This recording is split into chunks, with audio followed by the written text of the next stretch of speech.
The telegram arrived at the dusty mercantile in Piach, Nevada on a Tuesday morning in late September 1883. And as the station manager read the hastily scrawled message, he felt his stomach turn with the kind of dread that came from knowing he had to deliver bad news to a man who had been waiting 3 months for his bride to arrive.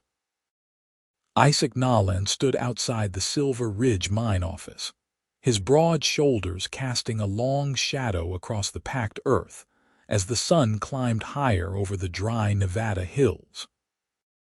He was 28 years old, dark-haired with eyes the color of winter sky, and his hands bore the calluses of a man who had spent the last decade working his way from a common miner to foreman. The letter in his pocket had been read so many times the creases were beginning to tear. The careful script of Margaret Norton promising him a life he had only dared to dream about during the long, lonely nights in his small cabin on the outskirts of town. The station manager, a balding man named Fletcher who had seen more than his fair share of disappointed prospectors and broken dreams, approached with the telegram held like something that might bite. "Nolan," he called out, and Isaac turned with the kind of expectant smile that made what Fletcher had to say even harder. "Is she coming? Is Margaret on the afternoon stage?" Isaac's voice carried hope like a man carrying water across the desert, precious and carefully guarded. Fletcher shook his head slowly. "Message from Carson City. The stage she was on broke an axle 2 days out. Nobody hurt, but she missed her connection. Says she will be on the next one, arriving Thursday instead."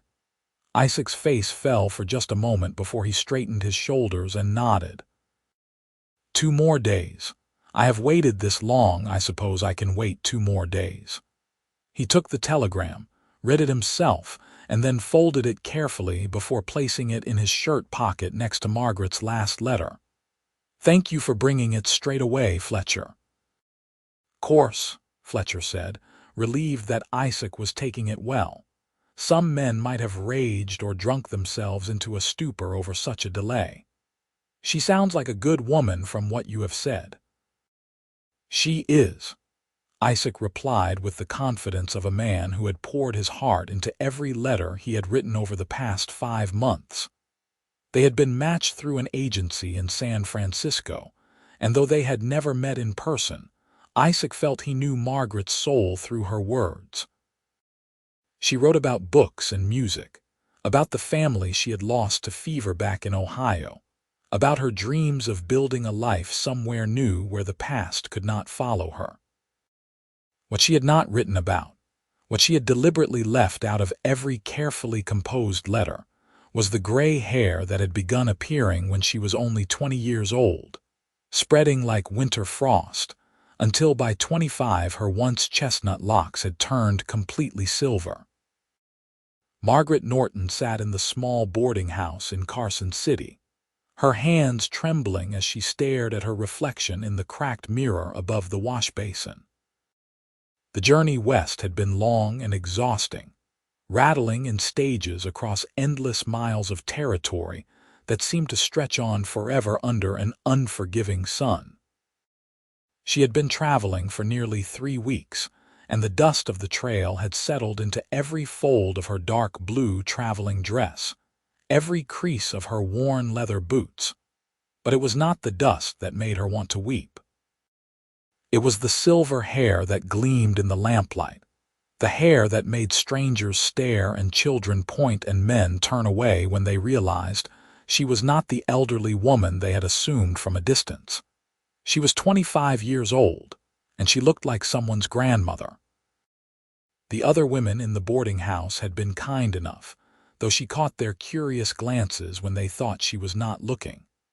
One had even offered her a scarf to cover her hair, a gesture that was probably meant to be helpful but had only made Margaret feel worse.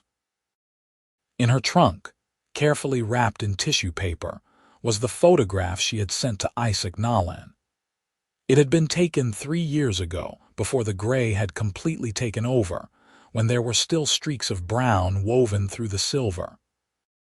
She had chosen that photograph deliberately, knowing it was somewhat dishonest but unable to bear the thought of sending a more recent image.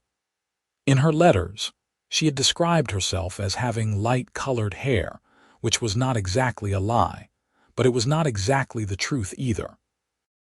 Now, sitting in this anonymous room in a town she would never see again after tomorrow, Margaret wondered if she should send a telegram telling Isaac Nolan not to meet the stage. She could disappear into one of the Western territories, find work as a seamstress or a cook, live out her days as a spinster who kept to herself and bothered no one. But the thought of returning to the emptiness that had defined her life back in Ohio, the loneliness that had driven her to answer the mail-order bride advertisement in the first place, was unbearable. Her parents were gone. Her two brothers had moved to Chicago with their own families, and the small town where she had grown up had nothing left for her but pitying looks and whispered conversations that stopped when she entered a room. Isaac's letters had been different from any she had received before. He wrote with an earnestness that touched something deep inside her, a longing that matched her own. He told her about the Nevada hills that turned purple at sunset, about the way the stars seemed close enough to touch on clear nights, about the cabin he was building with his own hands so that she would have a proper home. He wrote about wanting children, about growing old together, about all the ordinary dreams that extraordinary lives were built upon. She had not meant to deceive him. She had simply wanted a chance. Margaret pulled a brush through her silver hair, watching the lamplight catch on each strand. Tomorrow she would board the stage to Piotch, and the day after that she would meet the man who had agreed to marry her sight unseen. Whatever happened after that would be up to fate and Isaac Nolan's capacity for grace. Thursday morning dawned clear and bright over Piotch, the kind of day that made the desert seem almost beautiful despite its harsh realities. Isaac had been up since before sunrise, shaving carefully and putting on his best shirt, the dark gray one with the silver buttons that he saved for Sundays and special occasions. He had brushed his hat, polished his boots, and checked his reflection in the small mirror in his cabin so many times that his bunkmate, a grizzled miner named Samuel, had finally told him to stop fussing like a maiden at her first dance. "You look fine," Samuel said around a mouthful of coffee. "Better than fine. That bride of yours is lucky to be getting a man like you." Isaac was not so sure about that. He was a foreman now, true, but his wages were modest and his cabin was small. He had some savings put away, enough to see them through a hard winter if necessary, but he was not a rich man by any measure. What he had to offer Margaret was himself, his loyalty, and his promise to build something lasting together. The stage was due at noon, and by 11:30, Isaac was standing outside the stage depot with a small bouquet of wildflowers he had picked that morning from the hills above town. They were scraggly things, purple and yellow blooms that grew stubbornly in the rocky soil, but they were the best he could do. Piotch was a mining town, not a garden. Other people had gathered as well, because the arrival of the stage was always an event. There were miners waiting for supplies, businessmen expecting correspondence, and more than a few curious townspeople who had heard about Isaac's mail-order bride and wanted to catch a glimpse of the woman brave enough to travel across the country to marry a man she had never met. Fletcher stood near the door of the depot, and when he caught Isaac's eye, he gave an encouraging nod. The telegraph operator, a young man named Thomas, was placing bets with one of the saloon workers about whether the bride would actually show up or if this was all an elaborate hoax. Isaac tried not to listen to them. He held his flowers and watched the road that led into town, his heart hammering against his ribs with a mixture of excitement and pure terror. At 5 minutes past noon, The stage appeared as a cloud of dust on the horizon, drawn by 6 horses that looked as tired as the passengers probably felt. The driver, a weathered man everyone called Sonny despite him being well past 60, brought the team to a halt with practiced efficiency, and the shotgun rider jumped down to open the door. 3 men climbed out first, all of them covered in trail dust and looking grateful to be standing on solid ground. Then a woman in a severe black dress emerged, an older widow who was met by her son. Finally, after what seemed like an eternity, a figure in dark blue appeared in the doorway of the stage. Isaac's breath caught in his throat. The woman who stepped down with the help of the shotgun rider was slender and of average height, with a face that was pretty despite the exhaustion evident in the set of her shoulders. But it was her hair, uncovered and pinned up in a simple style, that made the crowd fall silent.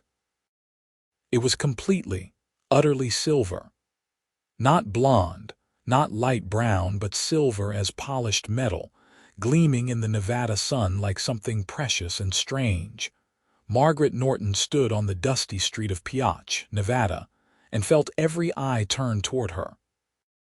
She heard the whisper that went through the crowd, saw the surprise on faces as people tried to reconcile her young face with her old woman's hair. Her hands clutched her small traveling bag so tightly her knuckles went white, and for a moment she considered climbing back into the stage and demanding to be taken anywhere else. Then she saw him. He was taller than she had imagined, with broad shoulders and a strong jaw and eyes that were scanning the crowd with desperate hope. He held a bouquet of wildflowers that were already wilting in the heat, and when his gaze found hers and locked, she saw his eyes widen. This was it. This was the moment when he would turn away, when he would realize that the woman in the photograph was not the woman standing before him, when he would understand that he had been deceived. Isaac moved forward through the crowd, his boots kicking up dust as he walked straight toward the woman with silver hair who looked at him with the kind of fear that made his heart ache. He stopped 3 feet away from her, close enough to see that her eyes were brown with flecks of gold, close enough to see the way her chin trembled as she fought to keep her composure. Margaret Norton. His voice came out rougher than he intended. Yes. The word was barely more than a whisper. I am Margaret, and you must be Isaac Nolan. He nodded slowly, his eyes never leaving her face. He looked at her hair, silver and shining, and then back to her young face, and she saw him putting together the pieces of the puzzle she had tried so hard to hide. I should have told you, she said quickly, the words tumbling out before she could stop them. In my letters I should have explained. I know the photograph I sent was misleading. I know you were expecting someone who looked different. If you want to send me back, I will understand. I have enough money saved for passage to San Francisco, and from there I can find work or perhaps go back to Ohio. You do not have to honor your promise. I release you from any obligation. The crowd was silent now, everyone waiting to see what the foreman would do. Even Sonny had stopped unloading luggage to watch the scene unfold. Isaac took a step closer, and Margaret had to tilt her head back to maintain eye contact.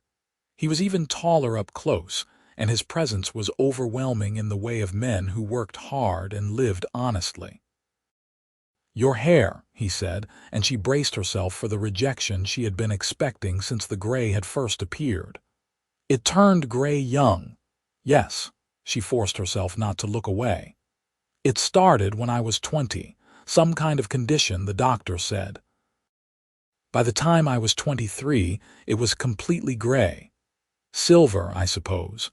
I should have told you, but I was afraid you would not want a woman who looks so strange. Isaac was quiet for a long moment, and in that silence Margaret felt her heart breaking. She had come so far, had hoped so much, and now it was all falling apart exactly as she had feared it would. Then Isaac did something she did not expect. He smiled, a slow, genuine smile that lit up his entire face and made him look younger and almost boyish despite the hard lines of his work-worn features. "Strange," he said, and his voice was warm. "I do not think it looks strange at all. It looks like silver to me, like something valuable." The words hit Margaret like a physical force, and she felt tears spring to her eyes before she could stop them. Around them, she heard someone in the crowd sigh, and she thought she heard Fletcher chuckle. "You are not disappointed?" she asked, hardly daring to believe what she was hearing. "Disappointed?" Isaac shook his head firmly. "Margaret, I have been waiting 3 months to meet the woman who wrote me letters about Milton and Shakespeare, who told me about growing roses in Ohio and wanting to learn to ride a horse.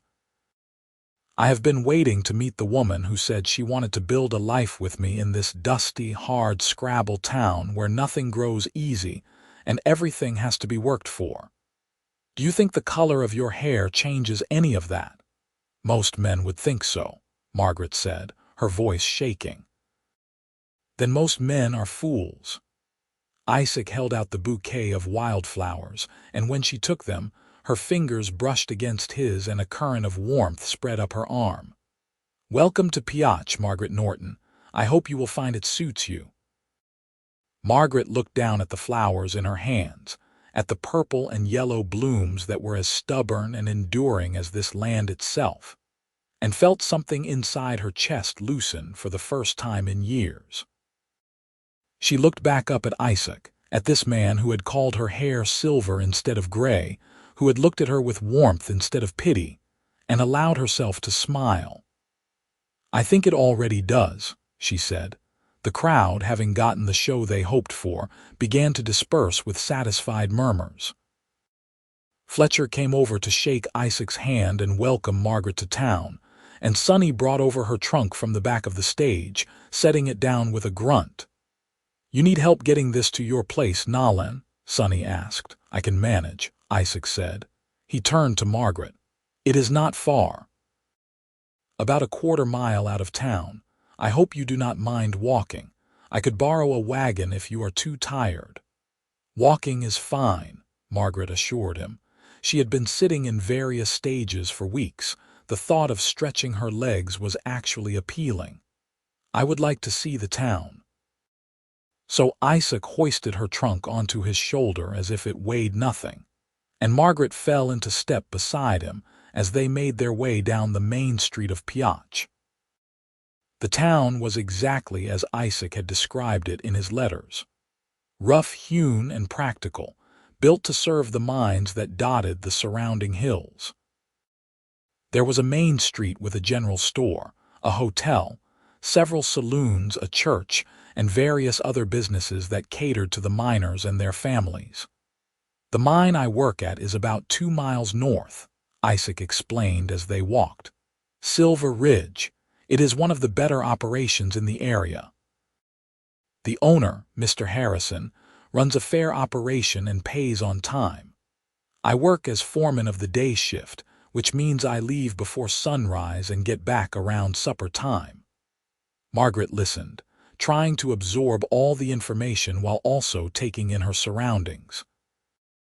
The landscape was so different from Ohio, so dry and stark, but there was a kind of beauty to it that she had not expected. The hills rose up around the town in shades of brown and red and purple, and the sky was so blue it almost hurt to look at.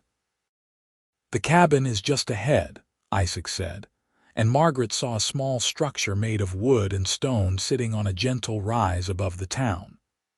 It was modest, but it looked solid and well built, with a stone chimney and a covered porch that faced west toward the hills.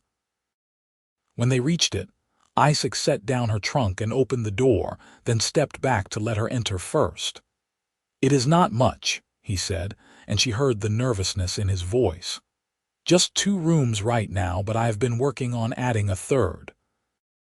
I thought maybe it could be a parlor, or if we were blessed with children, it could be a bedroom for them." Margaret stepped inside and looked around. The main room served as both kitchen and living area, with a wood stove, a sturdy table with 2 chairs, shelves for supplies, and a rocking chair near the fireplace. Through an open door she could see the bedroom, small but clean, with a bed frame that looked hand-built and a window that let in the afternoon light. It was simple and plain, but it was also clearly cared for. The floor was swept, the dishes were clean, the bed was made with careful precision. This was the home of a man who lived deliberately, who took pride in what little he had. "It is wonderful," Margaret said, and meant it. After the boarding houses and cramped stage stations, after weeks of being surrounded by strangers and noise, this quiet cabin felt like a sanctuary. Isaac exhaled, and she realized he had been holding his breath waiting for her verdict. "I am glad you think so. I know it is not what you might have had back east." "What I had back east was a rented room and no prospects," Margaret said honestly. She set her flowers down on the table and turned to face him. "This is more than I had hoped for, Isaac, truly." They stood looking at each other in the quiet cabin, and the reality of their situation seemed to settle over them both. They were strangers who had agreed to marry. 2 people who knew each other through letters but had never been in the same room until an hour ago. The intimacy of being alone together in his home, of knowing that this would soon be their home, was both thrilling and terrifying. "I should let you rest," Isaac said finally, breaking the silence. "You must be exhausted from the journey. I will sleep in the barn tonight, give you privacy to settle in." "The barn," Margaret frowned. "Isaac, this is your home. I cannot turn you out of your own bed." "It would not be proper," Isaac said firmly. "We are not married yet. The wedding is scheduled for Sunday at the church, if that still suits you. Until then, I want people to know that we are conducting ourselves with propriety." Margaret felt a rush of respect for this man who could have insisted on different arrangements but who chose to honor her reputation instead. "Sunday suits me well," she said softly. "Good." Isaac moved toward the door, then paused. "I will be back in the morning to check on you.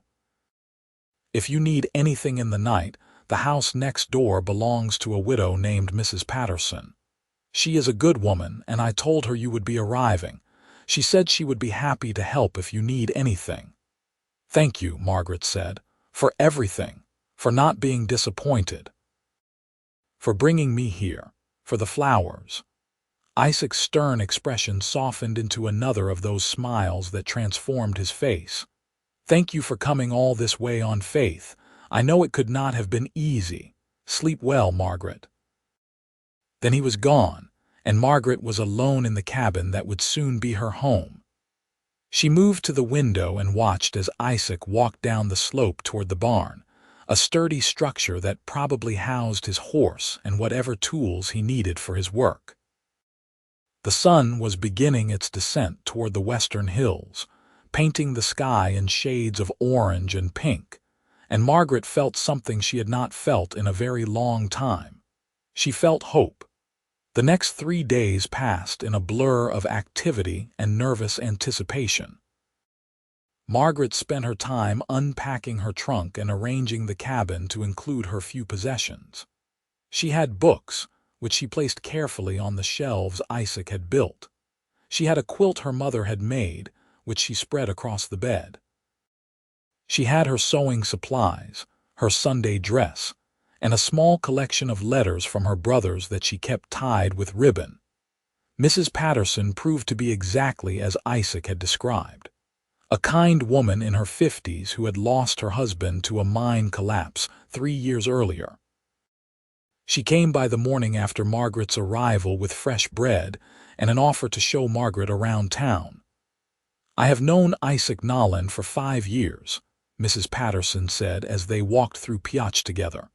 "He is one of the good ones. Works hard, keeps his word, does not drink more than a beer now and then. You are lucky to have found each other." "I hope he feels the same way," Margaret said, very aware of the stares her silver hair attracted. "Oh, he does. He has been talking about you for months. Half the town was sick of hearing about the wonderful woman who was coming from Ohio to be his bride. Mrs. Patterson smiled. And I must say, dear, your hair is quite striking. Unusual, yes, but striking. Margaret was introduced to the general store owner, Mr. Chen, whose family had come from China to work on the railroads and had stayed to build a business. She met the Reverend, a serious man named Father Timothy, who would be performing their wedding ceremony. She met several of the miners' wives, women who eyed her with curiosity, but seemed willing to accept her once Mrs. Patterson vouched for her character. Isaac came by the cabin every morning before work and every evening after, spending time getting to know Margaret beyond the letters they had written. They sat on the porch in the evening cool and talked about everything, their childhoods, their fears, their dreams for the future. I want at least 3 children, Isaac told her on Friday evening, his voice wistful. I grew up an only child and it was lonely. I want our home to be full of noise and laughter. 3 sounds perfect, Margaret agreed. She hesitated, then added, what if they inherit my hair? What if our children are born with gray hair? Isaac was quiet for a moment. Then they will be beautiful and unique, just like their mother, and if anyone has a problem with it, they will have to deal with me. The fierceness in his voice made Margaret's heart skip. She was beginning to understand that Isaac Nolan was the kind of man who protected what was his, who stood up for those who could not stand up for themselves. It was a quality that made her feel safe in a way she had not felt since her father died. Saturday was spent in preparations for the wedding. Margaret's dress was pressed, Isaac's suit was cleaned, and Mrs. Patterson helped Margaret arrange her hair in an elegant style that would be suitable for a bride. Other women might have worn veils or flowers to cover or distract from their hair, but Margaret decided she would not hide. Isaac had called it silver, had said it was valuable, and she would trust his judgment. That evening, their last before they would be married, Isaac and Margaret sat on the porch watching the sunset. The sky was ablaze with color, purple and orange and red streaking across the horizon like paint on canvas. Are you nervous? Isaac asked. Terrified, Margaret admitted, but also excited. Is that strange? Not at all. I feel the same way. Isaac reached over and took her hand, the first time he had done so since she arrived. His hand was large and work-roughened, but his touch was gentle. I have a confession to make. Margaret's heart clenched. What is it? I was not completely honest in my letters either. Isaac looked out at the hills, his jaw tight. I told you my parents were dead, which is true, but I did not tell you how they died. My father was a drunk, Margaret. He beat my mother for years, and when I was 15, I came home from the mines one day and found that he had killed her in a rage. Then he killed himself rather than face justice. Margaret squeezed his hand, at a loss for words. I tell you this because I want you to know what kind of blood runs in my veins. I want you to know that I swore on my mother's grave that I would never be like him, that I would never raise my hand to a woman or a child, that I would be the kind of man she deserved instead of the monster she got. Isaac's voice was rough with emotion. If you want to change your mind, if that scares you, I will understand. It does not scare me, Margaret said firmly. It makes me respect you even more. You had every reason to become bitter and angry, but instead you chose to be better. That takes courage, Isaac. He turned to look at her then, and in his eyes she saw relief and gratitude and something else, something warmer and deeper that made her breath catch. I am going to do my very best to make you happy, he said. That is my promise to you. Then I promise the same to you, Margaret replied. They sat together in comfortable silence as the stars began to appear overhead, and when Isaac finally stood to leave, he bent and pressed a gentle kiss to her forehead. Until tomorrow, Margaret. Until tomorrow, Isaac. Sunday morning dawned clear and bright, perfect weather for a wedding. Margaret dressed in her best gown, a deep green that brought out the gold flecks in her brown eyes, and arranged her silver hair with hands that shook only slightly. Mrs. Patterson arrived to walk with her to the church, and as they made their way through town, Margaret noticed that many people had turned out for the occasion. The church was small but well kept, with simple wooden pews and windows that let in streams of morning light. Isaac stood at the altar with Father Timothy, dressed in a dark suit that was clearly his best, his hair slicked back and his expression nervous. When Margaret appeared in the doorway, she saw his face relax into a smile. The ceremony was simple but heartfelt. They exchanged vows in clear voices, promising to love and honor each other through whatever trials life might bring. When Father Timothy pronounced them husband and wife, Isaac kissed Margaret with a tenderness that brought tears to several of the watching women's eyes. Afterwards, there was a small gathering at the town hall where the community had put together a celebration. There was music and dancing, food and drink, and more good wishes than Margaret had received in her entire life. She danced with Isaac, her husband, and felt the strength in his arms as he led her through the steps. She met more people in those few hours than she could possibly remember, but everyone seemed genuinely happy for them.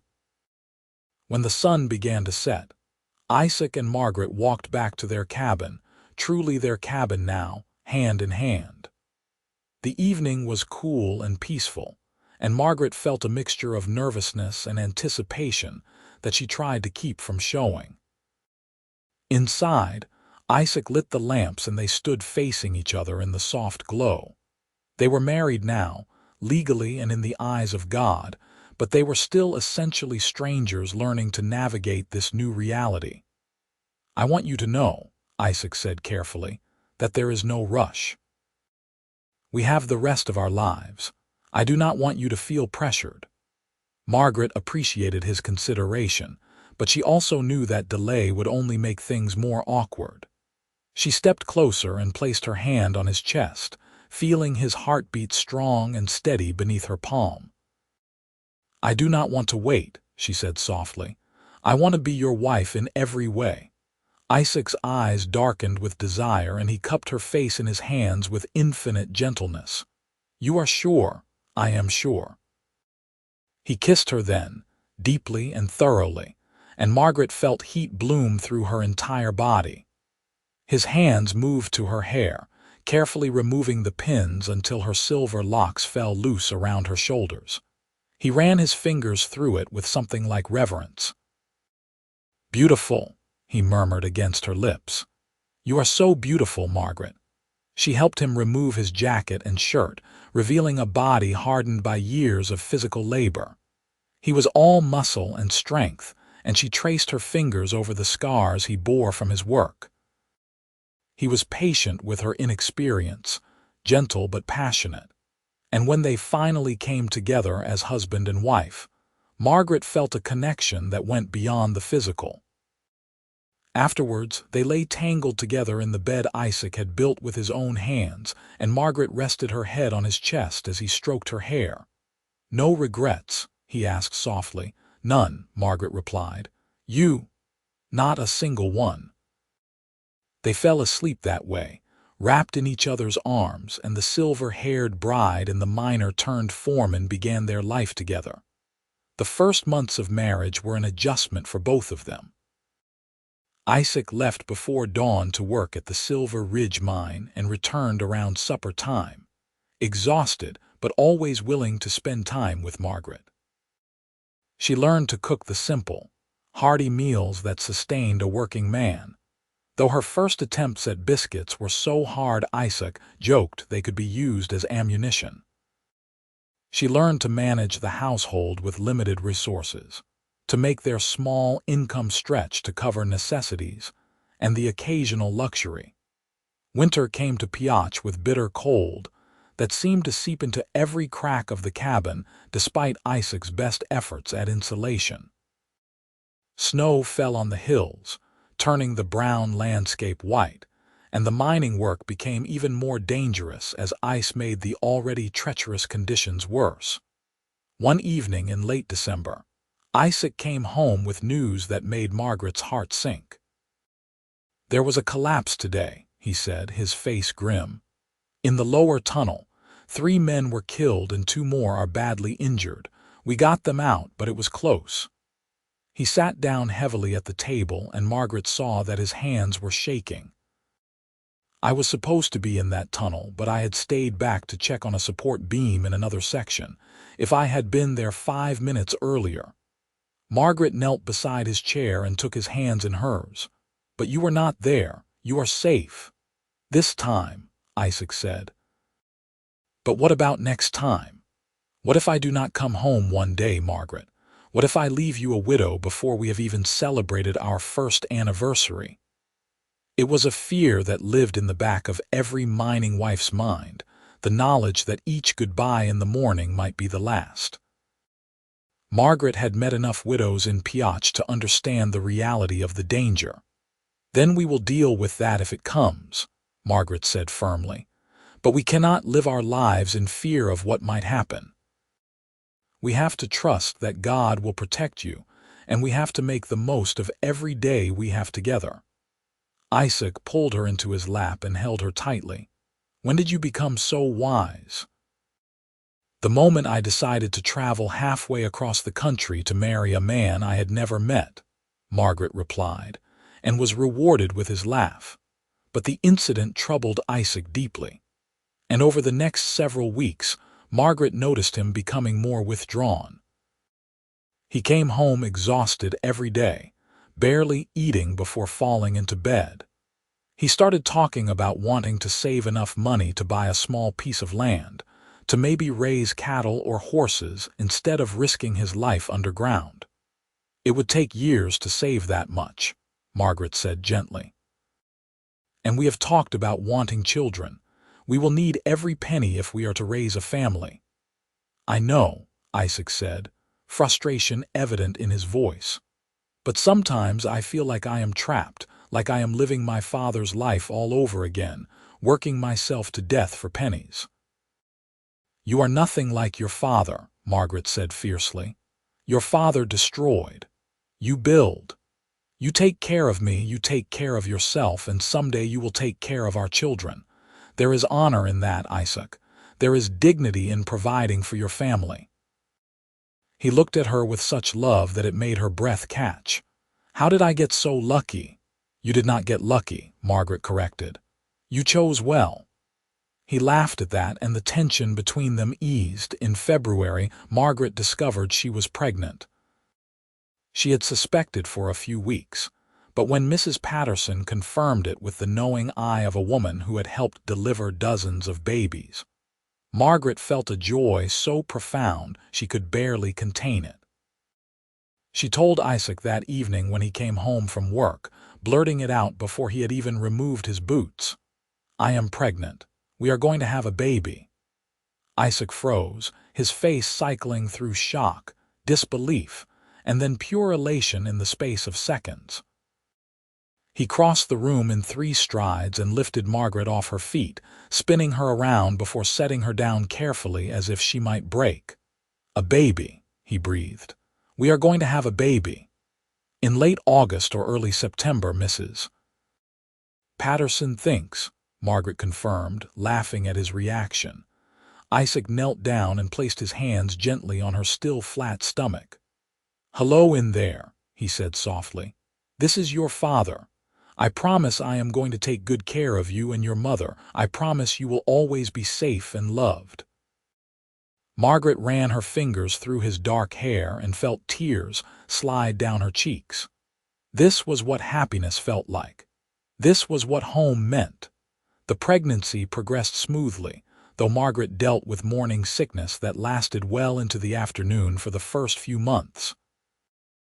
Isaac became even more protective, insisting she rest more, worrying constantly about whether she was eating enough or working too hard. Mrs. Patterson found it amusing and told Margaret to let him fuss, that men needed to feel useful during a time when there was little they could actually do. In April, disaster struck Piotr in the form of a mine fire. It started in one of the smaller operations on the north side of town, and before it could be contained, it had spread to 2 adjacent tunnels. 10 men died, and dozens more were injured from smoke inhalation and burns. Isaac, who had been at the Silver Ridge mine when it happened, immediately organized a rescue party and spent 18 hours working to save trapped miners. When he finally came home, he was covered in soot and ash, exhausted to the point of collapse, and shaken by what he had witnessed. Margaret had been beside herself with worry, but she put her own fear aside to care for him. She heated water for a bath, helped him wash away the grime, and fed him the stew she had been keeping warm. He ate mechanically, his eyes distant, and she knew he was seeing things he could not unsee. "Talk to me," she urged gently.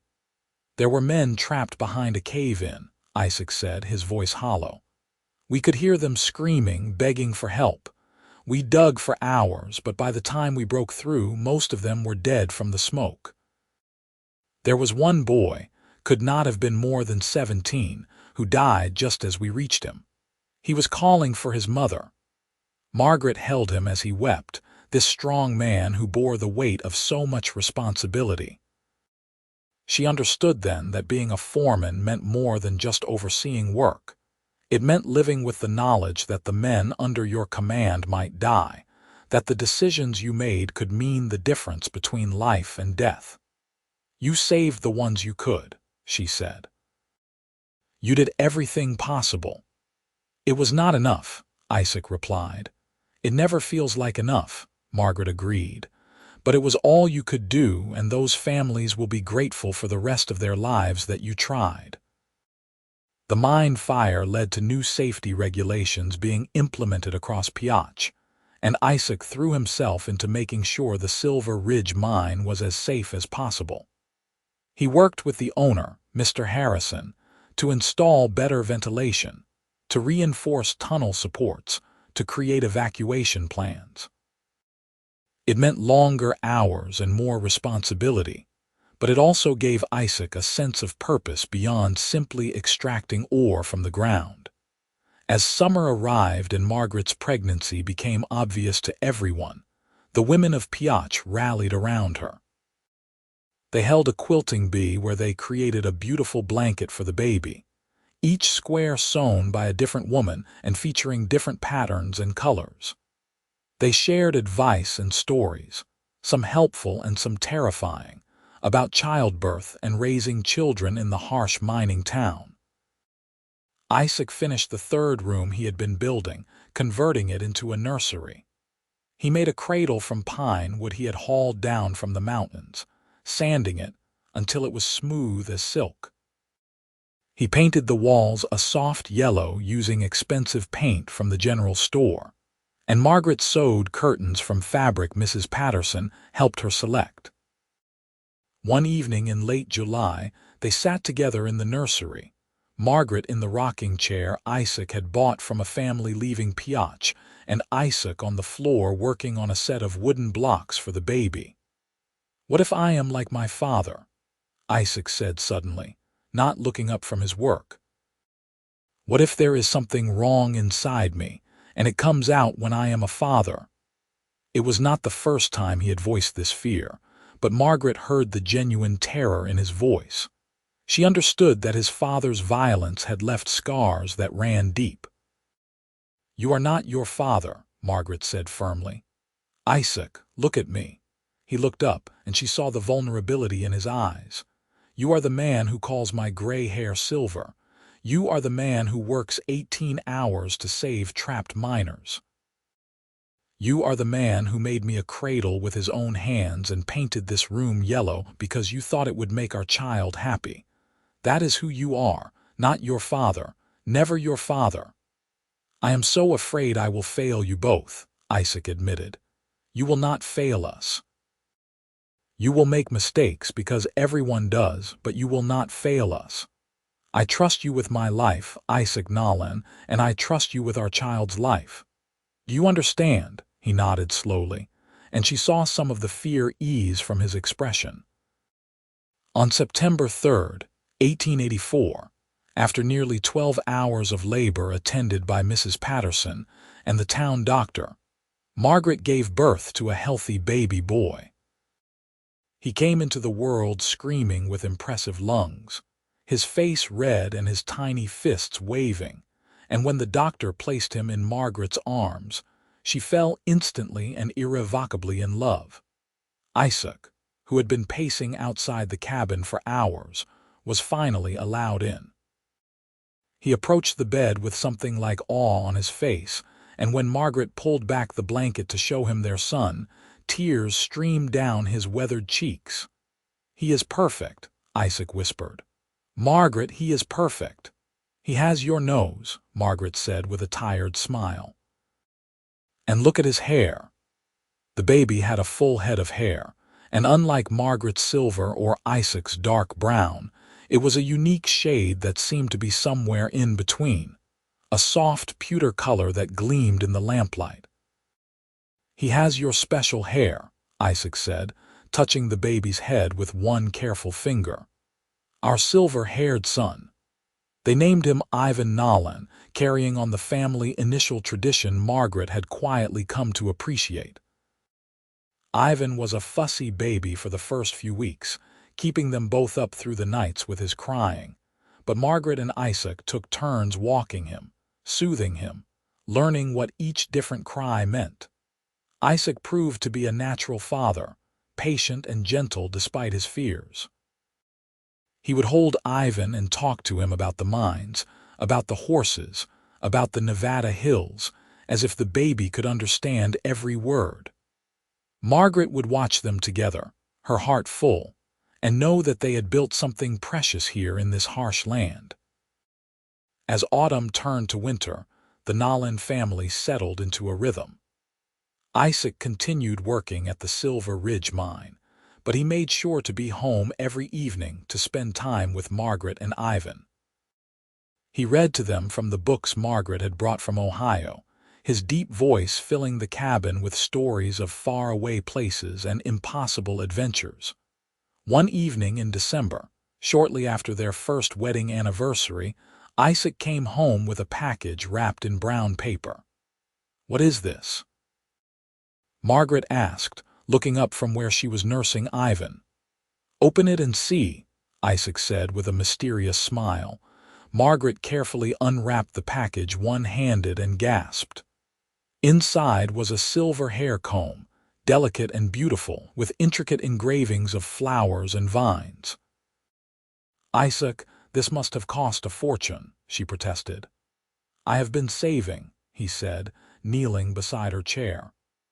"I wanted to give you something special, something that would show you how much I appreciate everything you have given me. You left your entire life behind to take a chance on a stranger, and you have made me happier than I ever thought possible. You gave me our son. You gave me a home. The least I can do is give you something beautiful to wear in your beautiful hair." Margaret was crying now, careful tears that she wiped away with her free hand. "I love it. I love you." "I love you too," Isaac said, and kissed her gently. Ivan chose that moment to finish nursing and let out a satisfied burp that made them both laugh. The winter of 1884 was harsh, with heavy snows that sometimes made it impossible for Isaac to get to the mine. On those days, they were trapped in the cabin together, but neither of them minded. They played with Ivan, who was starting to become more alert and responsive. They read together, talked about their hopes for the future, and made love in the afternoons while the baby napped. In March, Isaac came home with news that made Margaret's heart skip. "Mr. Harrison is selling a portion of his land," Isaac said, his eyes bright with excitement. "About 40 acres on the south side of his property, near Meadow Creek. It has good water, decent grazing land, and enough flat space to build a proper house.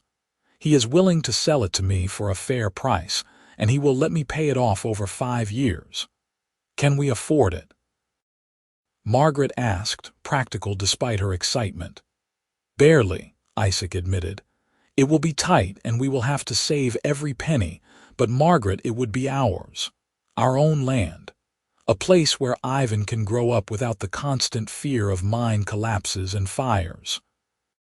A place where we could build something lasting. Margaret looked around their small cabin, which had been a good home but was already feeling cramped with the addition of a baby. She thought about what Isaac had told her about wanting to escape the mines, about building something instead of simply taking from the earth. Then we should do it, she said decisively. Isaac swept her into his arms, careful not to jostle Ivan, who was sleeping nearby. You are amazing. You know that, do not you? I am practical, Margaret corrected. And I want what is best for our family. They purchased the land in April, and Isaac began the slow process of building a house while still working full-time at the mine. He would spend his Sundays and any free evenings out at the property, hauling materials, laying foundation, cutting and fitting timbers. Samuel and several other miners pitched in to help, and slowly, steadily, a house began to take shape. It was not a grand house, but it was solid and well built, with 4 rooms downstairs and space in the loft for additional bedrooms if they needed them. There was a real parlor, a separate kitchen, and 2 bedrooms. Isaac built a wide porch that wrapped around 2 sides of the house, perfect for sitting in the evening cool. He dug a well and struck good water at 30 feet. He built a barn for the horses and cattle they hoped to acquire. Margaret, meanwhile, discovered she was pregnant again. This time the pregnancy was harder, with more sickness and fatigue, but she was determined to see them through to the move to the new house. In September, shortly after Ivan's first birthday, they moved into their new home. It was an emotional day for both of them, carrying their possessions from the cabin where they had started their married life to the house they had built together. Mrs. Patterson came to help, along with several other women from town, and by evening the house was arranged and felt like home. That night, after Ivan was asleep in his new room, Isaac and Margaret stood on the porch and looked out at their land. The sun was setting over the hills, painting everything in shades of gold and crimson, and the air smelled of sage and possibility. We did it, Isaac said, his arm around Margaret's expanding waist. We actually did it. We did, Margaret agreed, leaning into his warmth. We built a home, Isaac, a real home. And we are just getting started, he said. Their second child, a daughter they named Miriam, was born in March of 1886, and from the moment she arrived, it was clear she had inherited her mother's temperament along with hair that was even more silver than Ivan's. She was calm where Ivan had been fussy, content where he had been demanding. Margaret joked that God had taken pity on them and given them an easy second child to make up for the sleepless nights of the first. Isaac had gradually transitioned from working full-time at the mine to splitting his time between mining and ranching. He had purchased a dozen head of cattle and several horses, and while the ranching operation was small, it was growing. The goal, he told Margaret, was to eventually leave mining altogether and focus on the ranch, but fate had other plans. In June of 1886, Mr. Harrison approached Isaac with an offer that would change their lives. The owner of the Silver Ridge mine was getting older and wanted to step back from daily operations. He had been impressed with Isaac's work ethic, his commitment to safety, and his leadership abilities. He wanted Isaac to become the general manager of the mine, overseeing all operations, with a significant increase in salary. It was an incredible opportunity, but it would also mean less time for the ranch, less time for the family. Isaac wrestled with the decision for weeks, talking it over with Margaret every evening. The money would mean security, Margaret pointed out. We could expand the ranch faster, hire help, but it would also mean you would be working even longer hours, taking on more stress. I know, Isaac said, frustrated. Part of me wants to refuse to tell Harrison I am done with mining, but the responsible part of me knows this is too good an opportunity to pass up. And there are things I could change as manager, safety improvements I could implement across the entire operation, not just my crew. Then you have your answer, Margaret said gently. You take the position, we hire help for the ranch, and we make it work. We always make it work, Isaac. So Isaac became the general manager of the Silver Ridge mine. And true to his word, he implemented sweeping safety changes that made it one of the best-run operations in Nevada. He hired good men to help with the ranch, including a young man named Thomas Riley, who proved to be a natural with horses and cattle. The years that followed were busy and full. Ivan grew into a bright, curious boy who wanted to know everything about everything.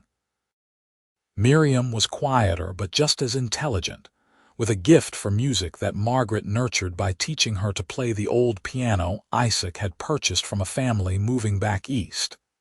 In 1888, Margaret gave birth to their third child, another boy they named Isaiah.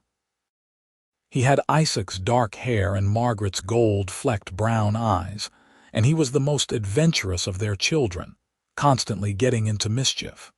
The ranch grew steadily. What had started as 40 acres expanded to over 200 as Isaac purchased adjacent properties. The cattle herd grew from a dozen to over 100 head. They added sheep, chickens, and a pair of pigs.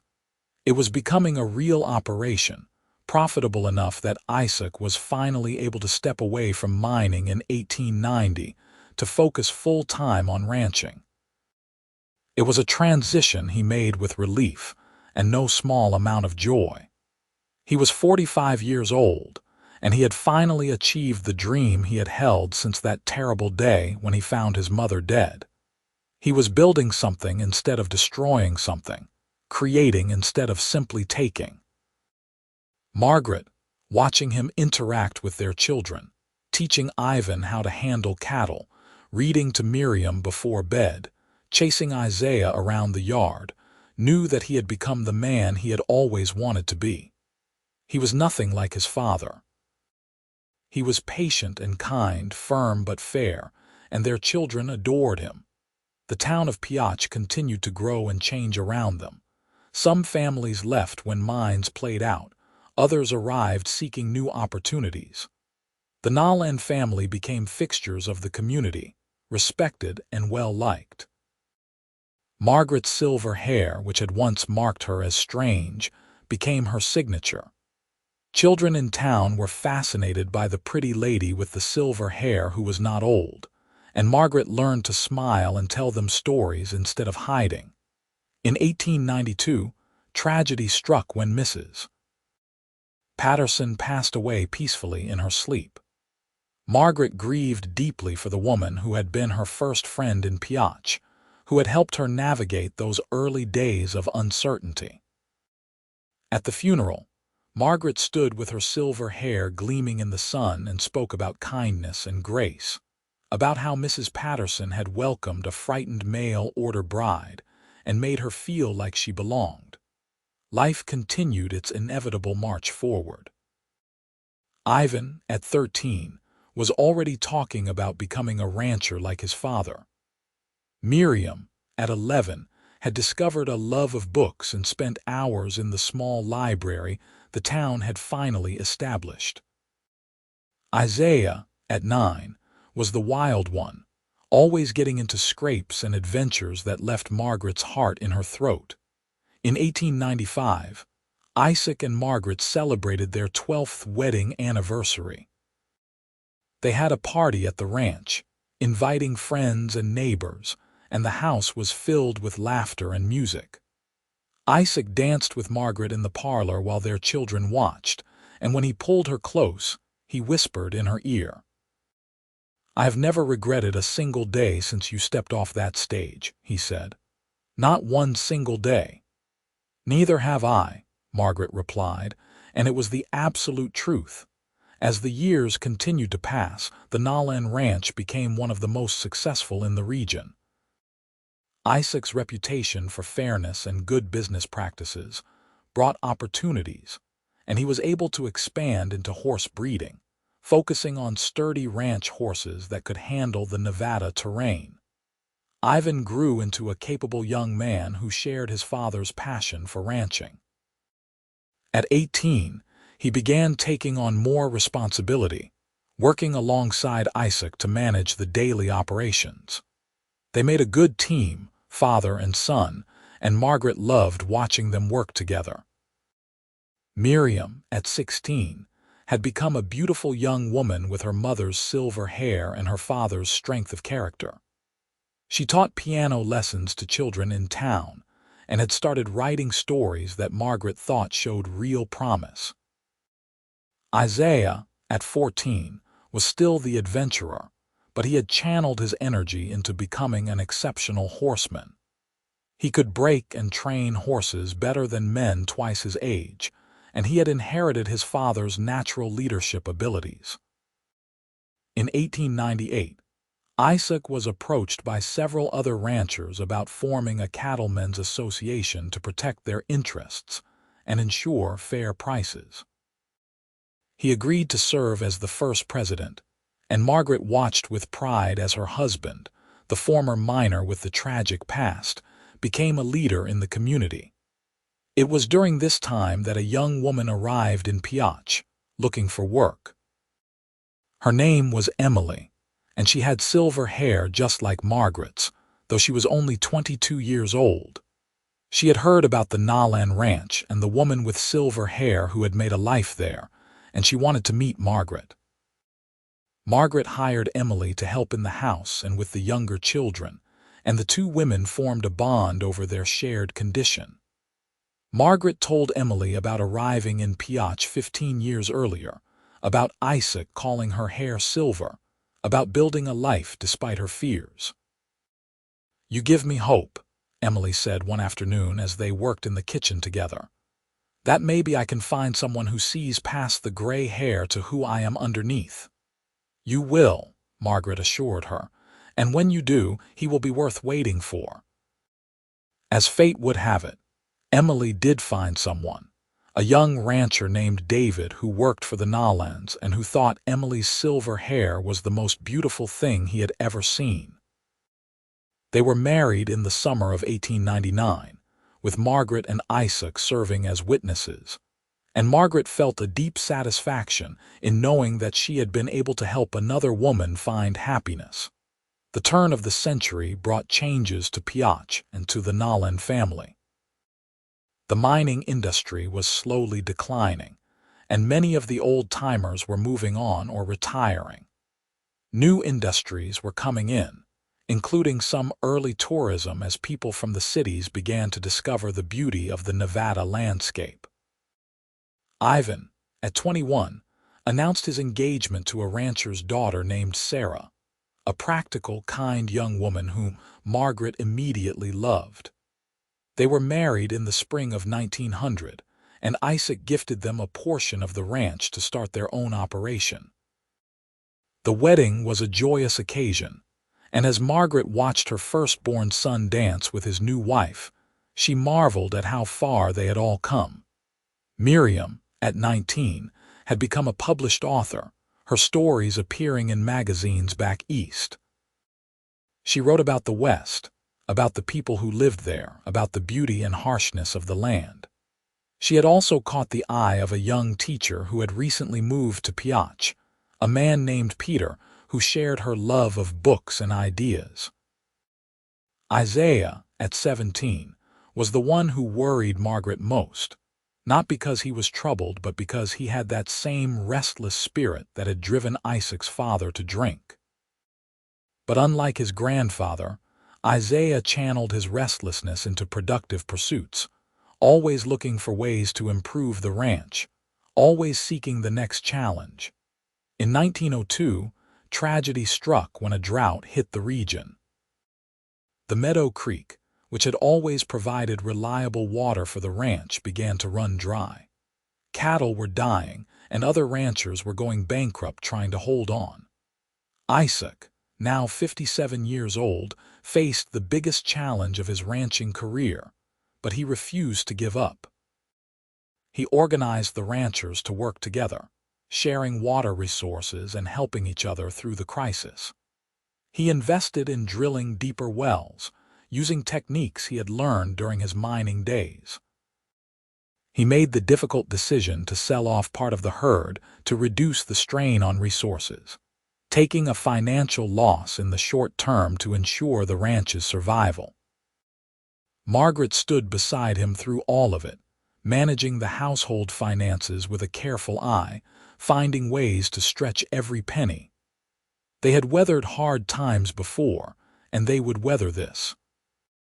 The drought finally broke in the spring of 1903, and when the rains came, Isaac stood in the downpour with his arms spread wide, laughing like a young man.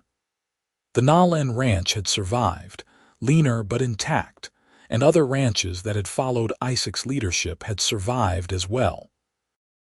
That summer, Miriam married her teacher, Peter, in a ceremony held at the ranch. The house was full of family and friends, and as Margaret helped her daughter dress in the white gown she had sewn herself, she thought about the girl she had been when she arrived in Piotch 20 years earlier, frightened and certain she would be rejected. "You look beautiful," Margaret told Miriam, arranging her silver hair with the same comb Isaac had given Margaret all those years ago. "Your father is going to cry when he sees you." "He cries at everything these days," Miriam said with affectionate laughter. "I think he is getting sentimental in his old age." "He has earned the right," Margaret replied. "He has worked hard for everything we have, and he loves his family fiercely. There is no shame in showing emotion." The wedding was lovely, and when Isaac walked Miriam down the aisle improvised in their front yard, Margaret saw tears streaming down his weathered face and felt her own eyes fill in response. Life settled into a new rhythm.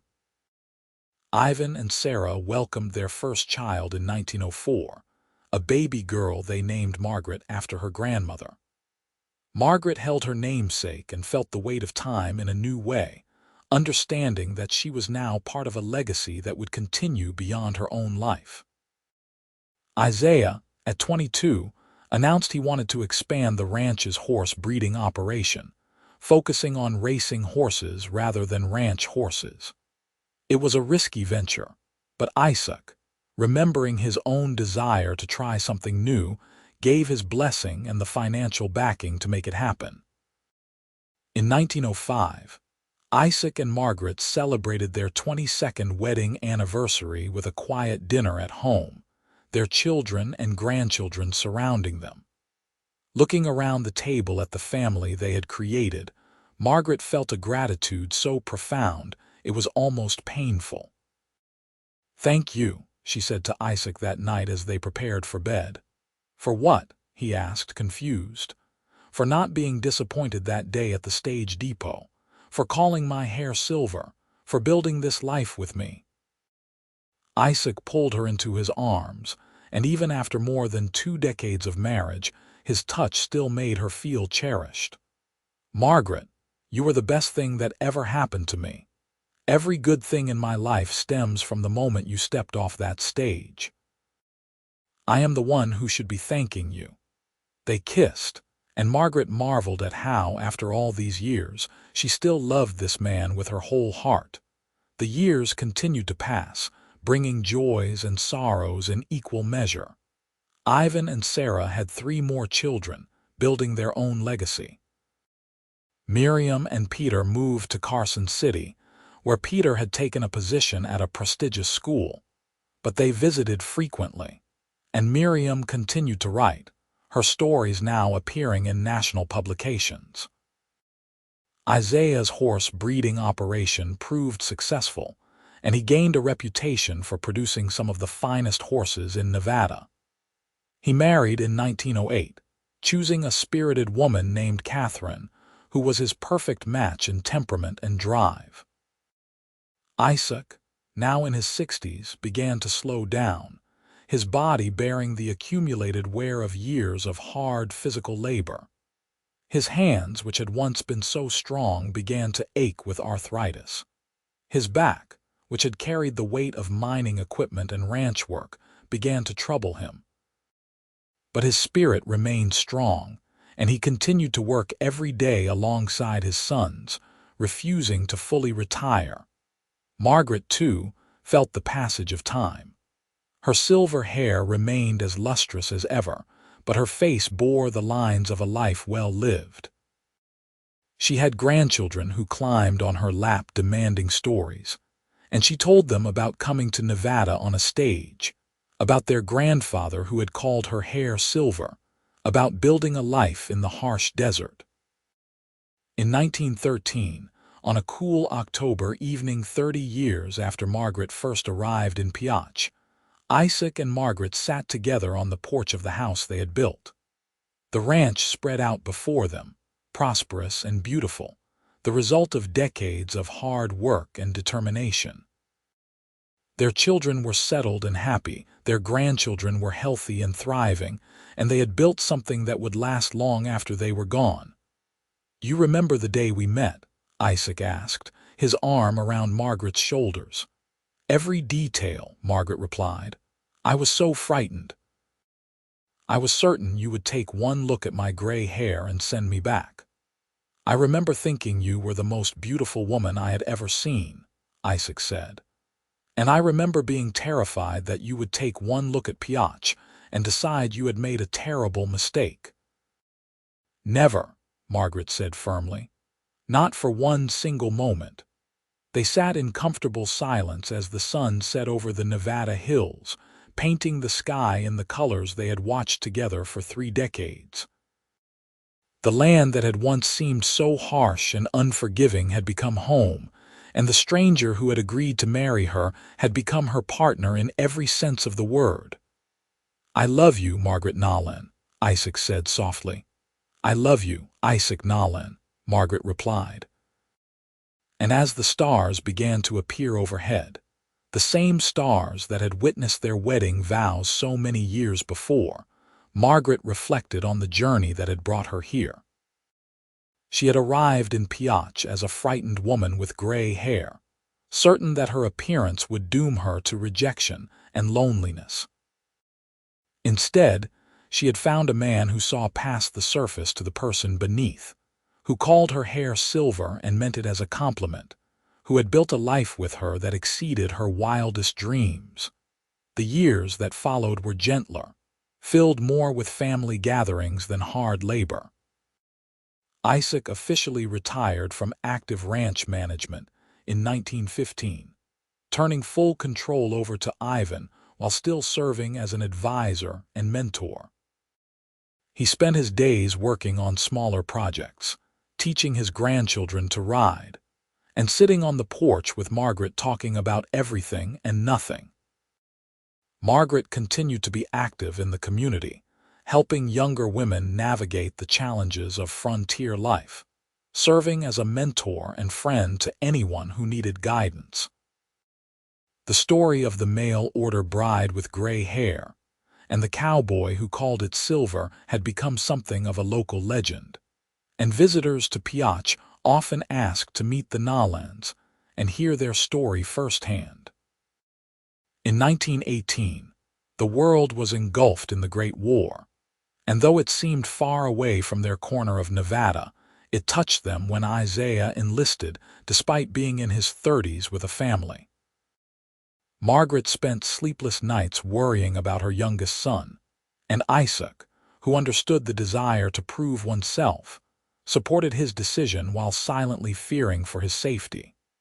Isaiah returned in 1919, changed by what he had seen but whole in body if not entirely in spirit. He threw himself back into the horse breeding operation, and gradually the shadows in his eyes faded as he reconnected with his family and his land. The 1920s brought prosperity to the Nolan Ranch. The horse operation had expanded significantly, and they were shipping horses all over the western states. Ivan's cattle operation was thriving, and the family had become one of the most respected in the region. But the prosperity came with a cost.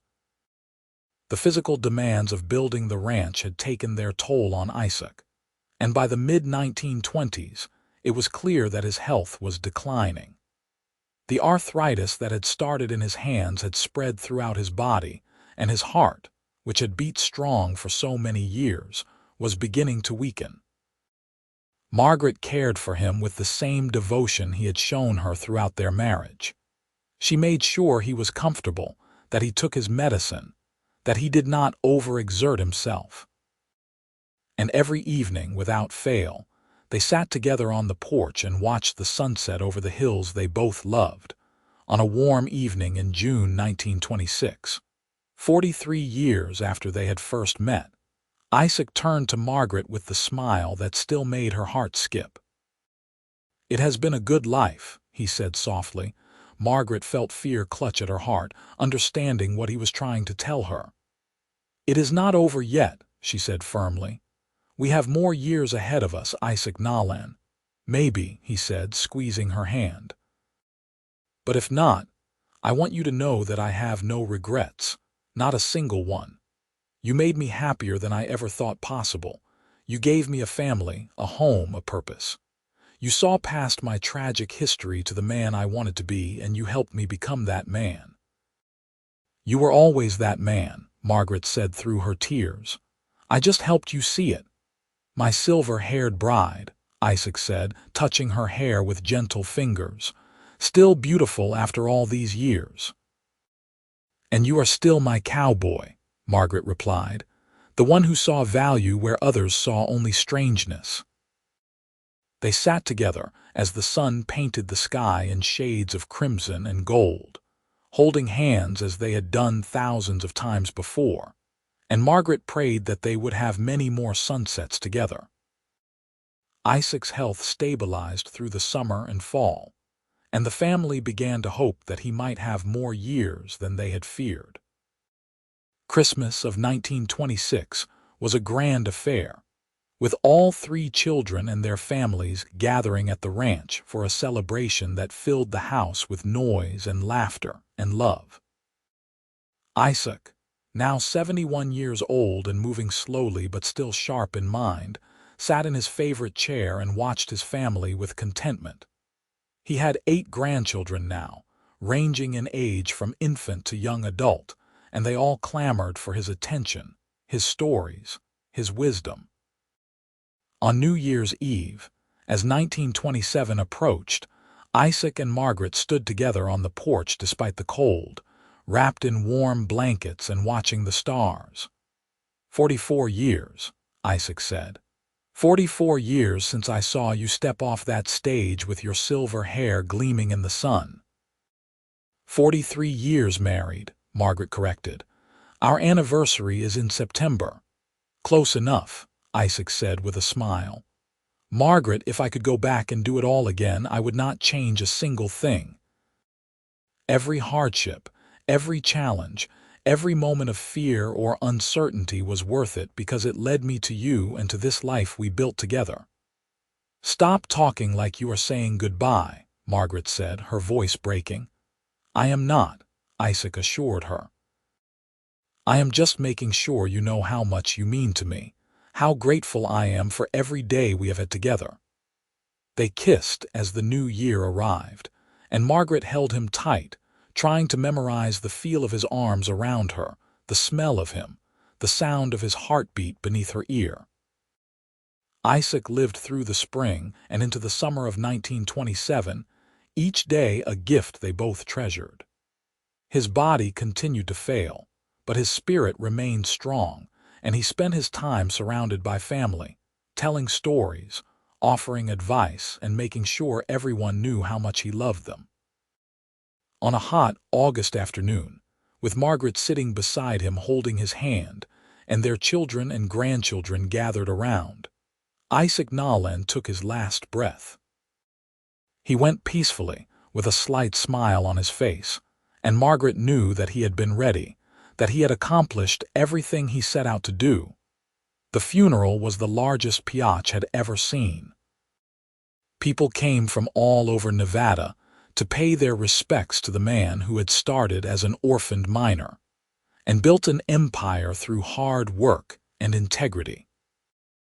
They came to honor the husband who had loved his silver-haired wife with devotion, the father who had broken the cycle of violence that had plagued his family, the rancher who had helped his community survive drought and hardship. Margaret stood at the graveside with her silver hair gleaming in the sun, still beautiful at 68 years old, and spoke about love and partnership, about grace and second chances, about the man who had seen value where others saw only strangeness.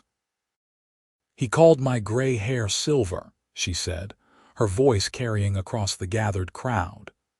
"And in doing so, he changed my entire life.